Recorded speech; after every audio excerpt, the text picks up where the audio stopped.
Hello everyone, welcome to Going for Goldbridge. First of all, I just want to say sorry it's not been as frequent as I wanted it to be. I think at the start of this lockdown I was doing them very frequently, but you know what, for me, and I don't know how it is for everybody else, fatigue and tiredness feeds into depression and feeling a bit low, and I just can't push myself like I was at the start because there's a lot of other things going on and all the other stuff I've got to do, and I think we're all like that. So, you know, sometimes I just need to take a little bit of not a step back. I'm still doing United Standard stuff and the FIFA, but in relation to this, I sometimes need to take a step back. And to be honest with you, I've almost had enough of it anyway. Not doing this, but I've also, you know, the fatigue, the morale, I suppose, the novelty has worn off like I predicted it would. And society, and I use that word so much, and what I'm basically talking about is the world that we live in, has become exactly what I predicted. If you go back to the videos I said at the start, the novelty will be there.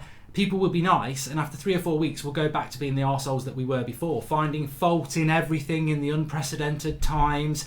Look, you know, the clapping on a Thursday night is absolutely fantastic, isn't it? But remember, you can't catch COVID-19 when you go and clap on Westminster Bridge at 8 o'clock with loads of people near you. It's the rules. You're allowed to do that and you won't catch it. Of course, I'm being ridiculously sarcastic here, but it breaks the soul. And I know it's a few days ago, but it breaks the soul to see people. When we go out on our street and clap at 9 o'clock, it's fantastic. You can see people at the end of their drive. They're 10 metres at least away. Everybody claps, thumbs up. Brilliant. We've done that for our NHS. They're doing a great job. When you see people go, I mean, like, if you've ever been to London, and most of you will be, if you go Westminster Bridge next to Big Ben, there's not really many places to live around there. There's a few hotels, but are people really staying in them? Most of those people are going into London to clap on the bridge. On a lockdown, they are going to clap. I mean, the irony of this is brilliant. They're going to clap the people who are working their arse off to keep people alive who've got this virus that spreads really easy. So the irony is they're going to stand on a bridge around loads of people to clap people who are saving people from an infectious disease while standing next to people clapping. It's absolutely... And the police, who have drones up over the Peak Districts and saying you shouldn't be out here walking or giving out fines to people for having a barbecue or a house party, are stood there clapping with a load of people on the bridge as well. It defies logic. It's stupid, and it plays with the brain, it plays with the soul, because you're like, you know what, we've been on lockdown for 5 weeks now. You know, I haven't left the area I live in, a circle of about half-mile radius of where I've lived, for 5 weeks. And I'm used to being on the train, I'm used to going to the pub, I'm used to meeting people, I'm used to being social, I'm used to playing football. I haven't done any of those things because I'm abiding by the rules. And then you see this happening from so many people, and it really is frustrating. But a funny story, we always like to do a funny story, and I was thinking about this today. And one of my, I've mentioned this before I think, and this happened 3 or 4 weeks ago, maybe 3 weeks ago now, coming up for 4 weeks. The coach of my footballing side when I was like 15, 16, the best team I played for really. The best team I played for, and the most enjoyable part of my footballing career, because we were all a good set of lads. We had a good set of banter, and we've got this Facebook group because the coach, the coach has died in the last few weeks, and the coach is also my one of my best friends from school's dads. So, you know, beyond the coaching, I remember like going around his house and stuff like that. So I've known him for years. So it's sad news, and we've got this Facebook group where we've been talking about, you know, that cup run. And it brings it back, because I mean, I always look back on that fondly, and obviously people will know I love football, but the run we had to the final goes a bit like this. Quarterfinals, we were playing a team, we were 3-0 down, I'd given a penalty away, probably should have been sent off as well because it was the last man. He's running into the box, I took him down, it was a professional foul, but this was the 90s, so I don't think you had that sort of rule there. So we were 3-0 down, we're going out of the cup, and second half we had a free kick, hit the bar, fell to me, I tapped it in 3-1, got back to 3-3 and won on penalties. Semi-final, we were away from home in the semi-final against a team that had never lost at home all season. We scrapped our way to winning that 2-1. I think I gave a penalty away in that one as well. And then the final, the team we played in the final, which we took 2 busloads of fans, which when you're 15, 16 is pretty decent to do that. It was a great atmosphere, but the team we played in the final, they'd stuffed us 2 weeks before, so we were massive underdogs and we won it 4-2. And but we were talking like about the team and everything like that, and everybody, a lot of the players have done a video about the coach.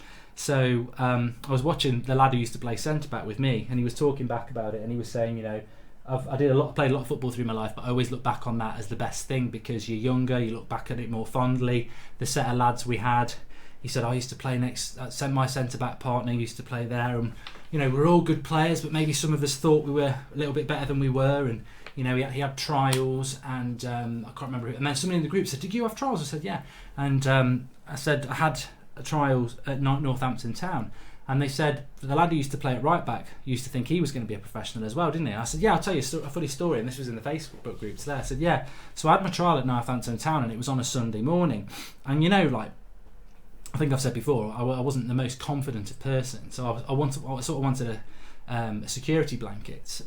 So I said to mate, "Oh, do you fancy coming on Sunday?" And he was like, "What, for a trial?" I said, "No, you're not having the trial. I'm having the trial, but you can come and see what it's all about. A bit of experience." He said, "Oh yeah, definitely. I'll come along and do that."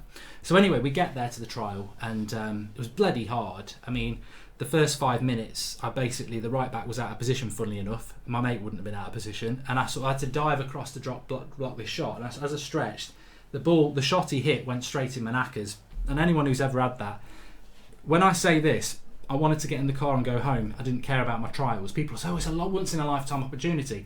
They've obviously never had the ball blasted in their nuts at full whack. You know, basically, you want to give up your house, you want to give up your car, you want to give up everything because it's the most horrible pain for a long, long time. But I battled through it. But it's funny because my mate, I noticed in the second half, there was a corner and some of the lads were laughing. And I didn't know any of them. So I was just like, oh, yeah. And they were like, have you seen that knobhead on the side of the pitch? And they were all laughing. And I was like, oh, right. I looked over, it's my mate. And they were like, yeah. Have you seen what he's trying to do? He's doing keep-ups on the side, obviously trying to get the coaches to look at him and say, do you fancy a game? But he's not done more than 3 keep-ups for the last 45 minutes. So, of course, this is in my head the whole time. And it's my mate. So I went, oh, yeah, what a knobhead. Not thinking I'm not going to let him know. Because some of these, what they do at the trials is, there's 22 lads playing, but 11 of them actually are already part of their academy. So they're playing against us to make us, well, it wasn't against us, but they mingle it up. So the centre-back I was playing with, he played for the academy already, so they want to see how good you are, sort of thing. So I was like, I'm not going to admit that's my mate over there. That's not going to do my chances any good. But what I did notice for the rest of the half was that he was doing this on the side of the pitch. He was just doing these keep-ups. He wasn't watching the game. And yeah, lo and behold, he wasn't actually able to do more than 3. So I had my trials, and I didn't get in anyway. I didn't get in. They took me aside at the end and they went, yeah, you're good. You need to work on this and this, and maybe next year we'll look at you because you know better than what we've got at the moment. So we're only going to take players that are better, which was fine.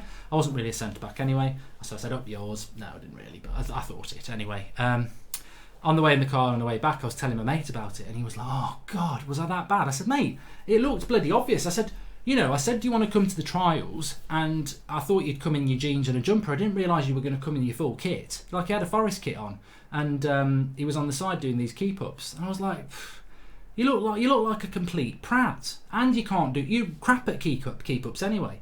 Anyway, he said, oh, you're not going to tell anyone, are you? Because we had a game the next day for school. I said, of course I'm not going to tell anybody. Anyway, of course I did tell somebody, and everybody in the group chat knew about it today, and we were all having a laugh about it. But it did make me laugh. But yeah, I had good times in that team. I think it was sort of the development of me as a person, really, because I was always quite quiet off the pitch. But when I played, I've said this before, my confidence was quite low up until about 17 when I decided I'm just not going to be that person anymore. But on a football pitch, I was very different. And I think this is why a personality on a football pitch can be very different off it, because on a football pitch, you're sort of playing a part, aren't you? You have something that you enjoy. And I remember we were talking about this semi-final game of this cup run, and somebody in the group chat says, oh yeah, I remember you and your centre-back. I'm not going to say the names because it's not fair, but I remember you and such who played centre-back with me. You were dead nice lads, but you were a right pair of arseholes, gobby on the pitch. And I was like, oh yeah, it all started coming back to me now. And I said, I remember that game because this team we were playing in the semi-final, they were really good. And they'd not lost at home. We were massive underdogs in the semi-final as well, and we ended up winning 2-1. I'd given a penalty away. Have I told you this story recently? Because I'm going through it, and I think I might have told this story already. Anyway, basically, I probably told it last week. I'm getting tired, but I'll skirt over it very, very quickly. The striker we were up against was really good. And the first half, he gave us the runaround, and we had a chat at half time, and we were like, we've got to do something. We've got to do something. And we spotted that his mum came over and gave him a bottle of water or something like that. I mean, he wasn't a baby, but there was quite a big crowd there. and I think she had like a bottle of Lucozade. So we were like, straight away, second half, it was like, that your mum? And he was like, you know, he was quite gobby himself, but it got into his head. He had a terrible laugh, and he basically had to be substituted, or he was going to get sent off because we kept saying things about his mum. But people will say that's wrong. But I tell you, when you've played football at a decent level, especially as a striker, when you're playing against two centre backs, you get away with what the ref will let you get away with, and the ref can't see everything in amateur football. So you do tread on their toes on purpose. You do give them a dig in the ribs. You did, and it was all part of the game. And I've heard people like John Terry and everybody say this, so I think it's a standard. But yes, so yeah, look, you know what, I'm doing good. I'm doing good, and I hope you're all doing good as well. I think it's really important. We did the 20,000 charity stream at the weekend, which was just fantastic. I wasn't surprised that we did that, because I've always got faith in people who watch our shows, that they will and are good people. So I'm really pleased about that. But I am just a little bit fatigued and tired. I mean, I'll be honest with you. I wake up in the morning and I'm like, oh my God, what can I do differently than yesterday? And it's not that it's a bad day. It's just there's no surprise. There's no surprise. And I don't want bad surprises. I don't want to get a cough or anything like that. That's not what I'm talking about. But I think in our day-to-day life, what I really miss is that I can go to the pub if I want to. And I do mention the pub a lot, I know. But it's just, it could be, I could go into town and have a look at that jumper I want to buy. Or I could go to the bank and pay that check in. Or I could decide I'm cooking this today and just pop to the butcher's and get that. Whereas you can't, it's not the same now. So it really is like, gets down to the things about, shall I have half and half, cornflakes and Rice Krispies, just to give the mood a bit of a boost, the morning a bit of a boost. Shall I have a coffee and tea, a toffee, that's a Gavin and Stacey joke, by the way. So look, I'm not gonna, I'm not one to skirt about the bush or not say it how it is. I think it's really important what we're doing, staying in, staying safe, trying to stay positive, talking, and but I'd be lying if I didn't say I was getting tired. I noticed that the first few weeks I was doing quite a lot of exercise and eating a little bit more. I'm now doing a little bit of exercise and eating a lot more, and that's boredom. It is. We've got plenty of food in the house, which is great, and I'm eating plenty of the food. So it's fatigue. It is tiring, and I read something about this the other day about the fatigue, and it's all to do with the mental strain and having to keep doing the same thing. And look, I think we're going to come out. I think the great thing is that we're more than halfway through this lockdown of where we'll come out. I don't think we've got another 5 weeks of this. I think we've got another 2 or 3 weeks, and we'll start to get relaxant a little bit. Like, you can go and see your family, but you can't be in large gatherings. But unfortunately, you'd still do the thing. I think the thing is, in this world that we live in now, it's very easy to get irritated by things, and I do get very irritated by the thing that happened on Westminster Bridge last week, because it's idiotic.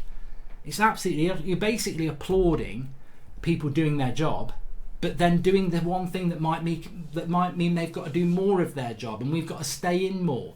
Like, stood on a bloody bridge clapping in a big crowd. The idiocy of it is just ridiculous. It's absolutely ridiculous. And I've seen loads of clips of youths gathering together, and they are stupid. They are stupid. But what do you expect? When you're younger, you have that naivety. You think you know best.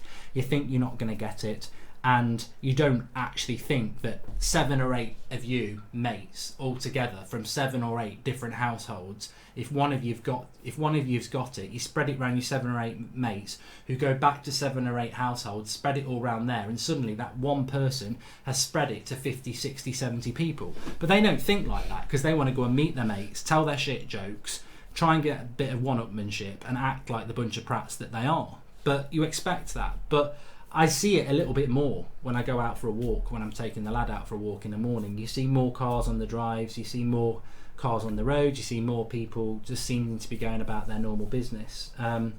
But in the main, I think it has worked. You can't be too negative, I suppose. It's the moments of idiocy that rile me, because I think, I'm one of the many who've done things properly. But I suppose the positive in that is that I reckon 70% of this country and 70% of every country have adhered to the rules. Well, that's 70% of people who can't really be getting the virus because they're abiding by the rules, and that will reduce the spread massively. So, any any win's a win, I suppose. And I mean, where are we going to go from this as well? Where are we going to go from this? I think that, I don't know about you lot, but the first few weeks I used to watch the press conference every day and be very interested in it. Now I sort of, it's background noise at best, but I do check the internet every now and again, a couple of days, just to see what's going on.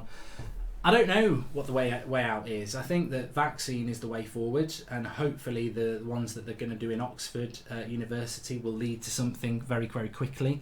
I think we can come out of this as quick as we went into it, and but I don't feel that we as a country, the UK, are on. It feels like we're behind everybody else, because we were behind some of them. Italy and Spain had the curve a bit before us. Germany just seems to be a bit ahead of us in relation to testing. But we'll definitely come out of this and be in a situation where we look back on it. And I think actually we'll look back on it, not the death, not the misery, but certainly the uniqueness of the situation. I mean, I still sit here and go, wow, how is this even happening? 2 months ago, 2 years ago, 10 years ago, I would never have believed this. It's like a plot from a film. But we're living it, it's real, and hopefully in 2 months' time, 2 years' time, we'll look back on it and go, remember that, how we had to stay inside for 5 or 6 weeks. So I do believe that we are going to come out of it. I do think that there are people who are a little bit overboard. But the thing that gets on my nerves, and it's a unique thing, and it might not get on yours, I just get tired of, and people say it's left-wing politics, but you know what, I don't really like to say left-wing, right-wing, because politics are politics, and my political background has been, I've voted for various parties through my life based on what I think suits me at the time, and I'm not passionately one way or the other, and I never have been. Some people are, and a lot of people are, and they've used this situation to just, again, it's a bit like the election, just gobbing off all the time, like they're the people's prime minister.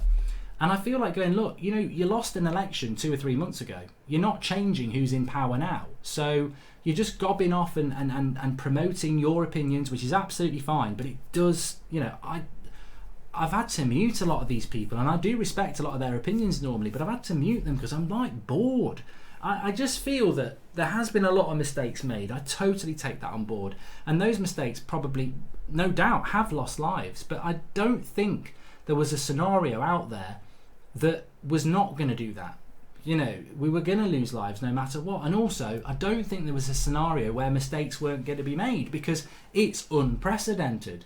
Like people saying, oh, well, there was an experiment in 2016 about a pandemic, and a lot of warnings were put up and nobody did anything about it. But I still come back to the thing is that, like, you know what? We might have had an experiment last year about a meteor hitting Antarctica and causing, half the population to die, and what we need to do. But we've never had a meteor that hit the Earth, have we? So it's all right saying, oh, we should have done better, but when it's never happened before, there has to be a little bit of leeway about it's unprecedented. And would these people have done any better? Well, of course they would, because you know what? They've got their bottle of hindsight there that they're swinging away on. And I'm not a big fan of this. I've been in jobs, I've been in situations, serious situations, where mistakes are made. Every investigation I worked on, I wasn't the senior investigating officer. Sometimes my opinion was listened to, sometimes it wasn't, but because the senior investigating officer makes the decision. And 9 times out of 10, when we were down the pub afterwards talking about it, after 2 or 3 weeks working on it, you go, that decision at the start, that was wrong. That was wrong, they should have done that different, we would have done this, that and the other. But you wouldn't be like knocking on the door saying you're a shit leader. You'd be going, it would be processed properly and looked at, and in hindsight you'd go, you know what, in that situation I can see why they did it. It was the wrong thing to do, but you can see why they did it. And I just look at this situation and go, you know what, I'm sure there are mistakes that are being made, we know there are, but it's an unprecedented set of circumstances that's damaging a lot of countries. And I think we're judging it in some ways like, oh, we should have seen this coming. And I think there's a time for that. I do think there's a time for that, and I don't think that time really is now. But I think so. I do think people see Donald Trump. Oh, he was a businessman. I'm going to be a prime minister through Twitter. I'm going to be the people's prime minister, and it's just massively irritating, because my focus throughout all of this has just been, I want everyone to be united. I want everyone to come out of this in a positive way as much as they can do. And I know a lot of people who've lost lives and lost loved ones can't feel like that at the moment. But in a general sense, one positive that could come out of this is that we realise that when we all do something for the collective good, we are still strong. And I think also the fact that we're all quite vulnerable to this situation, it should also make everybody aware of their own mortality and how vulnerable that is, and make each other appreciate it a little more. And those, you know what, going back to what I said at the start, clapping on the street, the NHS, and seeing your neighbours out, that maybe you don't see them that much, it's a nice feeling. So I don't know, a bit of therapy for myself there. I felt like I needed to go in for Goldbridge. I think I probably did. So thank you to all you lot. Thanks for watching. Smash a like, subscribe if you're new. I'll speak to you all soon, and I hope you're all doing really well, by the way, and I hope that you are talking, and I hope that you are communicating, because it's not easy for anybody. It isn't easy for anybody, and these people who say, oh, everyone just needs to get on with it, it's, what's hard about staying at home, watching TV and everything like that. Some people have been to war, some people have been chained to a radiator, some people live in poverty. Well, there are people who are in much worse situations and have been in much worse situations, but that doesn't camouflage the fact that everybody's different, and everybody will struggle with things that they're not used to in situations that they don't like. It doesn't make it wrong, doesn't make it weak, it just makes you you.